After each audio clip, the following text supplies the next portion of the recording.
پر بستر پروت ریحان لا هم نه دی خبر چې په زلزله کې نږدې ټوله کورنۍ له لاسه ورکړي.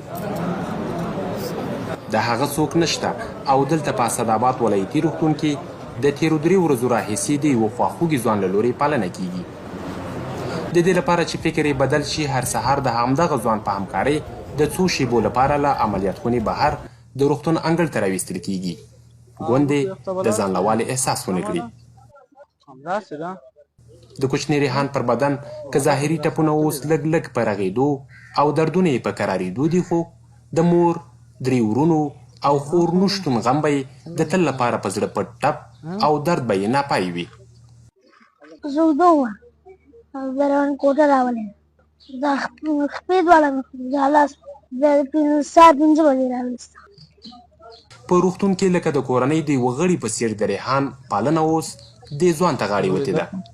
وایي ریحان یې اوس یو ښه ملګری دی.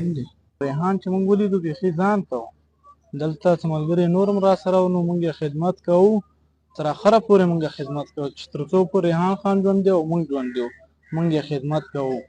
موږ د ریحان خان خدمت کوو.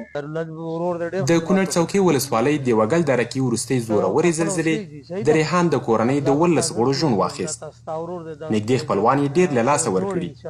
یوازې د هغه ژوندی پاتې سپین ږیری بابا دی چې 3 ورځې وروسته یې د مرګ او ژوند پوښتنه کوي. لکه د موږ مړو کې مصروفه وه، اوسه پورې لکه دې مریض ته ذرا موقع نه وه موندلې چې راسیدګي مې کړې وه. او لکه امارت اسلامي ډېر فوراً د تیارو په ذریعه باندې دی راوچت کړه او هسپتالونو ته یې راورسولي. داسې زلزله وشوه چې بیا څوک د چا دغه کې نه و. زموږ د کورنۍ د زخمین غړي چې دي دا هم لکه اوازونو په ذریعه باندې موږ راویستي وو. بس یو هم اواز کوه، بل هم اواز کوه، چې یو به دې رایسته، بل به غږ کوو چې زه دې پاتې کړلم، بل به چې رایسته، بل به غږ کوو چې زه دې پاتې کړلم. وروستۍ مرګونې زلزلې د کونړ په بېلابېلو سیمو کې د سلګونو انسانانو ژوند واخیست. زرګونه ژوبل شول، دا ستوګنې زرګونه مینې له خاورو سره خاورې شوې. ډېر نور لکه د ریحان په څېر بې کوره او بې څوکه شول او په واړه ځان د ژوند پنډونه سختۍ او غمونه ور په غاړه شول. که حکومت او خلک د دغه انسانانو لاسنیوی وکړي، نو مړاوې هیلې ژوند ته بیا ځل تازه کېدلی شي.